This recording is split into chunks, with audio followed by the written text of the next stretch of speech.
Well, this never happens. I'm actually like on time. I think, maybe. Is anybody out here listening? If that gets me demonetized with the Beatles, I'll be upset. It's weird because I'm looking at the camera and I see my hair's off, and now I'm touching it. I'll stop. So today I'm going to be letting people file in, but we got a few interesting news stories. I'm going to refresh all the stuff on the morning. I just woke up here about an hour ago here in Vietnam. Got everything ready. Got my coffee. It's 8:30 in the morning here. I'm sorry, I'm using the daylight outside, so if it gets cloudy and dark, I apologize for that. But I'm going to let people file in here. The way this works is this is very disorganized. No, this is very free for anybody just to chat anything you would like. We can go back and forth. We can get some conversations going. If you are here and you are watching, hit that like button. That gets this out to more and more people. I know this is Saturday night back in the U.S., if that's where you're coming from in Canada. So I welcome you to join us Saturday night, drink a beer or whatever you want to drink. And I have my coffee because it's Sunday morning for me. So we have some pretty big news coming from Fujifilm. So that's the big one coming from Fuji Rumors. And I saw an interesting patent from Canon watch as well. So we'll go over that. And like I said, I'll refresh different things here. If you're here in the chat and you want to chat, well, now is your time. I'm gonna go check my audio. I hope it's working. If I'm low, let me know. I might have messed up. Okay, that might be better. Let me know. I had it on dual mono, so I'm not sure how it works with when you're on a live screen, a live screen here. Check this second angle here. Oh, it's blown out. That's perfect. But yeah, okay. So getting a few things set up. I don't usually do two angles. I just usually have one. So this is a second angle for me. Hopefully it works out. So let's get here. Let's get some people to file in. We'll start. I guess we'll go ahead and start talking about some topics. Let me check my own audio. But here's the Fujifilm. They released this today. I have not read this today. They had another thing released yesterday, and they were kind of comparing and contrasting the X-T2 to the X-T2 to the X-T2s, and letting us kind of know what they know as of right now. I'm not looking at my phone to look at my phone. I'm looking at it to check the audio as well. Check the live stream. Check how everything's going. Hit. Okay. So here, I'll probably have to go back over these as more people file in. But they're saying Fujifilm. These are all the rumors or all the rumored specs so far, and some of them apply also to the Fujifilm X-T5. So the price, crazy good, $19.99. Video dynamic range, electronic shutter max speed, pixel shift, first leaked image, and base ISO. Okay, base ISO of 125. So it's interesting, supposedly, and I'm not exactly sure how this usually works, but the base ISO is low, so you always wonder, I guess, what is the higher ISO going to look like, especially considering this is coming from an APS-C sensor. It's not a full frame sensor, so you wonder kind of what is the low light performance going to look like. But I hear they have a pretty interesting, or it's supposed to be better, improved on low and high end spectrum. They actually say that down here. So launch is September 8th at 2 p.m. New York time. So let's keep that in mind here. That's the summit. The price is supposed to be $2,000. The first leaked image, I'll click on that in a second. Same body as the X-H2s. So I guess I don't really need to click on that. Didn't do it. Some video specs. This is interesting. So I'll go down here. Oh wow, they're talking about the ISO here. So I'll go down right to this story right here because this is the one I saw last night, right before I went to sleep. They are saying these are the additional video specs, and it's kind of weird. It sounds like they're kind of breaking these things up in an odd way. But I want to maybe go over what I think could possibly be happening. So they say the Fujifilm. Yes, I'm talking. They say the Fujifilm, the Fujifilm X-H2s is 4K 120. Of course, has no 8K. We know this, and then it is 1080p 240. Whereas with the X-H2, we have 8K 30, and then we have 4K 60. So they're dropping the 120 out of it, 1080 120. So it's quite a bit slower than this camera is. I'm surprised at the 1080 120. I would still think that they would have 240. If I'm not mistaken, the X-T4 has 240. So that's kind of weird to me. But with the 4K 60, I'm wondering if it's possible that that's being oversampled from that 8K. If that's the case, I'm cool with the 4K 60. If not, I think that they're just completely artificially differentiating these two cameras. That's how I see it. So it's just kind of odd because there's pros in this direction and pros in the other. But I think overall the S is supposed to be the more video centric of the two, even though it does not have 8K. I think the S will have the better dynamic range and of course will be faster because of that stack sensor. All right, let's see if we're getting anybody in the chat. Is anybody even watching me right now? Or am I talking to myself? It's always good if I'm not talking to myself. So can everybody hear me? Is my audio good? If you're here and you are watching,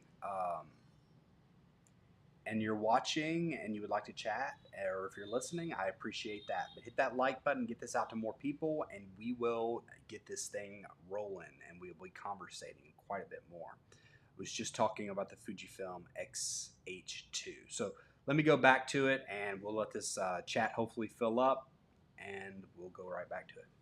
Okay. So here we are. So I was talking about the X-H2 is getting the 8K 30, but it's only going 4K 60. Wondering if that is oversampling from 8K. So that will be interesting to see if it's like 4K HQ. I am surprised at this 1080. If you're in the chat and you know, or I guess I can look it up here in a minute, but I think the X-T4 had 240, so that's just kind of weird to me. No 8K, 4K 120, 1080, 240. So that is what is going on with the differences in video. Now this is interesting. Don't worry, while the Fujifilm X-H2 ISO 125 can't be compared to the ISO 125 on Sony and Canon and Nikon. Okay.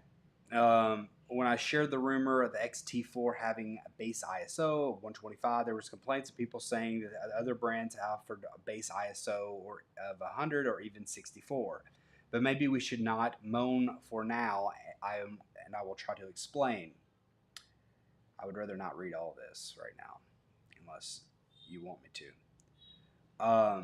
SEPA, the Technology Association Japan Camera Industry, introduced 2006 two new measurements of sensitivity of digital camera ISO rating. They standard. Okay, so I think they're going to go over this, and I actually did a video about this. It's kind of interesting the way ISO works. So I know that ISO, or at least in general, if you have a ISO that if you have a higher ISO, usually you're adding what they call artificial noise to your video. But I don't necessarily think that that is always the case. And the reason I say that is because, sorry, I got traffic going on outside. As far as I know, ISO is basically just a measurement. Um, that's the way it used to be used with the film, and now it's digital. So it's kind of just a measurement of the light that's in the room and how much artificial light you have to add. So ISO is almost just it's a indication that you need more light, and that's how I kind of understand it to a degree. Now I get the idea you raise your ISO, but that's just basically saying, hey, you have less light, you have more artificial light, or you do not have enough light, so your ISO has to go up. It's kind of a measurement, and I guess you can increase it digitally, but I don't necessarily. I'm kind of with them that the number can be somewhat arbitrary depending on the camera, and it also not completely, but it's not 100% one way to it had the same measurement, but you don't know how the sensor is going to read out and process the light and spit it back out. So I don't know if having a base ISO of 125 versus 64 or 100 is too crazy of a big deal. But maybe you know more than me, and sometimes, a lot of times that happens where in the chat they'll be like, "No, you're wrong," and I appreciate that. If I'm wrong, drop in the chat, let me know. If you're here and you're just watching, hit that like button. If you're here and you want to chat, that's how this conversation gets going and how these things really get good. I appreciate it. All right, so let me jump over here. We've talked about the Fujifilm. I might actually jump back to it here in a minute, but I want to jump over to this next one. So this is interesting here. We'll go back over this in a second. Okay, so over here at Canon Watch, I've used, so this says the Canon patent variable iodizate, adaptabilization, whatever. I'm not going to say it. Iodization using electronic elements. So basically defocus smoothing technology. So I've used one of their DS lenses before. I rented the 85 1.2 DS. Really cool. They talk about the background, the way the smoothing, it's like a coating. What's really interesting about it is that, I mean, it's still a super sharp lens, but they're just able to, I guess, blur the bokeh, essentially, is what they're able to do. So for them to be able to use it, it sounds like they're doing electrochromatic elements. So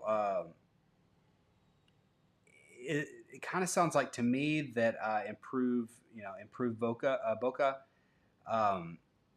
Is it possible they're going to start doing this more digitally? I'm kind of confused necessarily by this a little bit, but I thought it was super cool to get an idea of what's going on here. Unless they're just saying this is a new method that they're going to use on some of the glass, but it would be kind of cool. I saw electrochromatic last night. It was kind of like the last thing I saw, so I didn't get to read too much up on it. But maybe this is just a different way of them doing it. But if they're able to do it electronically, I think that would be cool somehow on the camera. I do wonder if as companies get a little bit better as far as the post-processing situation. I know a lot of people like to get everything out of camera, and I respect that, and I think that's great if that's what you can do, and that's what you do. But on the other side, you have programs like Luminar AI, which isn't perfect with blurring the background by any means, but it's pretty decent if you do it with just a touch. And what's interesting about Luminar AI, or at least what I find interesting about Luminar AI, is with Luminar AI, you essentially can almost get like a 3D element of, I guess, anything in your image. And so what happens is, if you look at something like the iPhone or something like that, where they're blurring the background digitally, a lot of times you'll wind up getting like, you know, your ears blurred out or some hair is going to be messed up. And so it's kind of a big giveaway that, hey, this is digitally done rather than done optically. But when you get it in a post processing situation, like with Luminar AI, you can actually move the blurring three dimensionally. So, for example, say I don't want to blur right up against my skin because, hey, my skin is something that I don't, I want to make sure that it doesn't look fake. Well, I can throw the blur, you know, the extra blur, at least the artificial blur, I can throw it, say, a foot behind me. And so, say you have a lens at 2.8 and you're shooting at 50, 50, and you're pretty close up, you're getting a decent background blur. But if you want to blur it a little more, get extra bokeh, then you can throw the focus back and you will, blur out that background. You might not blur what's a foot behind you, but there might not be anything a foot behind you necessarily. You might be really looking at the background. And so I just wonder how these type of things, does the DS lens even make as much sense anymore? Is it worth paying the extra $400 that you would have to pay for the DS lens versus the other 1.2? And then on top of that, I guess, these are very specialty items. The DS 1.285, I think, is about $3,000, and then the other is $2,600. So I don't. I just personally do not know if it's going to be worth it for the average person, especially with new technology. But drop in the chat and let me know. I don't have many people chatting. I do have a couple people watching. That's always appreciated. All right. Let me see. I'm going to go refresh some of these. I usually like to kind of go back over the news stories as people file in, but I think I've had people filing in and out. So, yeah, that happens. It's so funny because sometimes I will think, oh, like last week, there wasn't people didn't show up until like right before I was done. So we were about 25 to 30 minutes in, and usually I go about an hour, but nobody was really chatting and nobody was talking much. And I thought, well, I'll cut it short, start my Sunday morning off early, and then as soon as I was like about to make peace and say goodbye, I was getting people following in saying, see ya, bye. And I was like, oh man, I wish you were here 10 minutes ago, 20 minutes ago. Anyways. All right, so let's go over to Sony Alpha rumors. I have not refreshed this today, so we will see what happens. Oh, that's interesting right here. Uh, interesting for me because I literally, I need one of these. I have I have the 4 gig version, 4 or 6 gig version. I think it's 6. I have something very similar to this, but this is interesting here. SanDisk announces fast external drive up to 22 terabytes. That's good. And the USB 3.2 Gen 2, that's usually pretty fast. It's not SSD, external hard drive. Let me clarify. I have found that with their newer hard drive technologies, even though it's not like SSD, not solid state, it's hard drive, so the spinning disk or whatever's inside of it, digital disk. It is fairly fast in comparison to the way they used to be, and it doesn't seem to get as hot as it used to be when you go to rev it up. So that's interesting. I was just thinking to myself, I'm going to need more storage being here in Vietnam. So that's that. Okay. Okay, let's go over here. Let's go down here. I don't know what this says. I have not refreshed Sony today, so we might get lucky.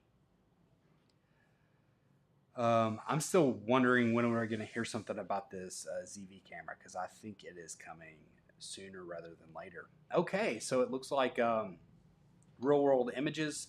Did this price already get announced here? I didn't know if it already got leaked, but that is a decent price for the 50 to 400 f 4.5 to 6.3. I have I mean, that's not that big either. That's what she said. No, I mean, it would, never mind. Yeah, that's not too bad. It doesn't look too bad. That looks similar. So I have and this is by no means considered like a great lens, but let's see if I can kind of, it looks like it's fatter than this one. All right, this is getting bad. There's going to be too many jokes here.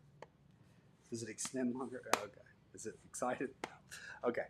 I'm gonna lose my train of thought trying to be ridiculous. But this is a 100 to 400 f5 to 6.3. So this is f 4.5 to 6.3. So that's a, what is that, extra stop, or is it extra? I'm trying to do the math. I think that's an extra stop of light, or half a stop of light. It confuses me sometimes. And it's an extra 50 on the focal length. So if it's not too much larger and heavier than this, then this is good. I like this. I basically got sold it. I'm not gonna lie. Like, I think Peter Lindgren was talking about it, and I'm like, oh, I'm going to Vietnam. I need one of these, and so I made it happen. But it was fairly cheap. But I think when it started off, it was somewhere around 1,300. It just went way down. So this is a good starting point for this lens if it turns out to be as good as what they've been putting out prior. It's funny because Casey, Camera Conspiracies Casey was telling people not to get that lens because the IBIS was so terrible. IBIS performance isn't that great, but I mean it's a 100 to 400. What are we expecting here? But anyways, he was calling everybody a hobo for getting third-party glass. But anyways, I guess I'm a hobo because I can't afford first-party glass. What is going on? Did my internet go out here? Let's see if we got anybody in the chat. Is my internet going? Are we still live? Uh-oh. Oh, goodness. Okay. So I'm going to say this. I'm about to try to change over to a different Wi-Fi and see if it doesn't kick me out. My Wi-Fi dropped out. If it kicks me off, then thank you guys for joining me, and we'll cut this early. If not, just stick around with me. Give me 2 minutes and just see if it switches over, if it'll completely drop the live stream. It's possible. This is a dangerous move. I wonder how long they buffer you. I want to do this because it'll make our experience way better, I think. I don't know, because right now it looks like things are kind of struggling. All right, so at least I've hit the main talking points. If for some reason it goes out, but hopefully not. I want to hang out longer.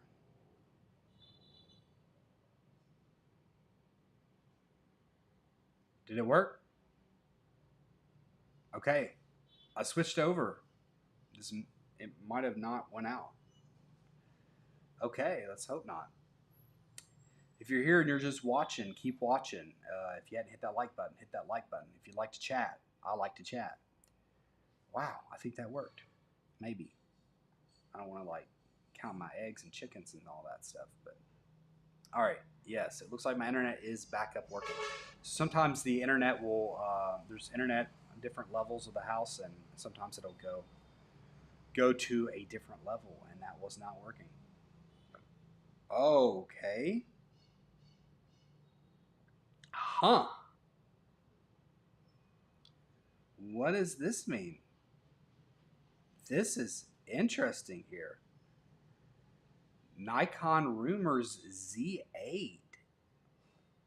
Huh. Wow. Okay. We got some big breaking news. I need that music. What am I doing? My life. I'm terrible. I need some breaking music noise. No, I don't want to get demonetized. But breaking news, Nikon China feeds Z8 camera rumors by posting a 67 megapixel photo on social media. Interesting if it's 67, because then that would mean that they're going higher megapixel than the Z9, and they're not going with that stack sensor, which a lot of people have already been kind of saying. Interesting. Nikon seeing it is It's instinctive to record beauty, and there must be many friends who like photography in the circle of friends. The same is to pick up the camera, take pictures, blah, blah, blah, blah. Okay, so where's that going? Okay, go right to broadcast. Okay, China posted 4 pictures on the Weibo social media channel and caused a lot of speculation because one of the photos has a resolution of uh, 6607 6670 by 10,000, or around 67 megapixels. Download the original file here. Well, Nikon currently does not have a camera with a 67 megapixel sensor. Of course, the picture could be upscaled or taken with another camera. A reverse image search of the photo did not return any results, which reduces the possibility Nikon China using a stock photo. That's hot. Wow. That is interesting. So how would that work? So if the Nikon, can maybe people give me a little bit of history lesson here? Is the D8, because as far as I know, this is kind of going to be a, oh my God, I'm not even showing you guys. What am I doing? I'm failing at life. That's what I'm doing. Wow. So this is big, guys. The Z8 here is possibly a, okay. All right. So I'm going to have to like clip this part out particularly and make this a separate little video here. Okay. So we've been doing a live stream and we just got some breaking news from Canon. All right. I'm repeating this. Okay. So we're here doing a live stream. We just got some breaking news here from Nikon rumors about the Nikon Z8. It's kind of feeding some more speculation. There's been a lot of different back and forth about this camera. Now, the original leaks and rumors that were coming from How to Fly, he was kind of halfway credited, halfway discredited, but Nikon rumors was not going with his speculation. He was saying that it's going to have the same 45 megapixel stack sensor as the Nikon Z9, which would have been nuts as it is. But this is feeding some new information here, because it says Nikon China released an image from a 67 megapixel photo on social media. So down here it says Nikon posted 4 images on their Weibo social media channel and caused a lot of speculation because one of the photos has a resolution of 6,670 by 10,000, or around 67 megapixels. So that's crazy. You can download the original file here. I'm trusting that they did it, and I don't really want to do that live streaming right now. But you can see here. So there's 2 options, or I guess 3 technically, but one of them it looks like it's being eliminated or somewhat eliminated. It says Nikon currently does not have a 67 megapixel sensor. Neither does anybody else, to my knowledge. We have some medium format sensors, maybe, possibly, that are different cameras. I know we have a 100 megapixel medium format, but we don't have any other full frame. Sony's the highest one at 61 megapixels. Of course, the picture could be upscaled or taken from another camera. A reverse image search of the photo did not return any results, which reduces the possibility of Nikon China using a stock photo. So it could be upscaled here. That's a possibility. But if you're, I mean, is this being released on their social media? Like, why would you upscale to 67 megapixels for a, I don't know, for a web? To me, that's like excessive. Who's looking at this? I mean, I know you want these little bitty details and stuff like that, but if you're posting it on social media, why are you going to upscale that to 67 megapixels? Especially if you have the Nikon Z9, what's 45 megapixels isn't going to give you enough detail for an online image. I mean, you're not printing this like the size of anything else. Ooh, this is big. So I think that would be. Let me know in the comments below. Do you think this is coming from the Nikon Z8? Do you think we're making too much out of this, or do you think this is actually a thing? Or is it possible that the Nikon Z7 Mark III is going to have this, and it's not going to be the Z8? So that's interesting. I think that it makes sense that it would be a Z8 because I just think from a marketing perspective, that would be great. But I do not know, the Nikon Z8 is supposed to be kind of a, I guess, a spiritual successor to the 850. So I just wonder how that usually works out. Does it usually keep with the same sensor of the Nikon Z9, or is it usually something different? It'd be great to hear if this is going to be a thing, because also the Sony A7R5 is supposed to be coming out somewhere around October. It's been rumored for a long time, and people are wondering, are they going to change the megapixel sensor size? Are they going to stick with the 61 megapixels that they already have in it? I kind of go back and forth, but sometimes I lean that they could stick with the same sensor size because no one's topped it yet, and they could just improve the ergonomics, processing, make it a little faster, and maybe even add some higher end video with it. You have some 8K even if you wanted to. I know video's not necessarily, it's not that kind of camera, but still you could have 8K in it at this point. And you could just update a lot of the quality of life type things with this same sensor. But then on the flip side, some people are saying it has a 90 plus megapixel sensor. So if Nikon's about to come out with a Z8 or a different camera with a 67 megapixel sensor, what does that mean? Does that mean that Sony's trying to up it? Usually Sony makes their sensors, so it seems like they would know if they were making or commissioning a 67 megapixel sensor for Nikon. Wow. I'm pretty excited about this. Drop in the comment section below, let me know, or drop in the chat here because we're live streaming, but I want to clip this part out because this is big news. Oh, wow. I'm excited about this. Let me go check the chats. Like and subscribe if you're just watching a clip of this. Stick around if you're chatting and if we're doing this thing. Okay, here we go. Sorry, I got excited here. I broke news.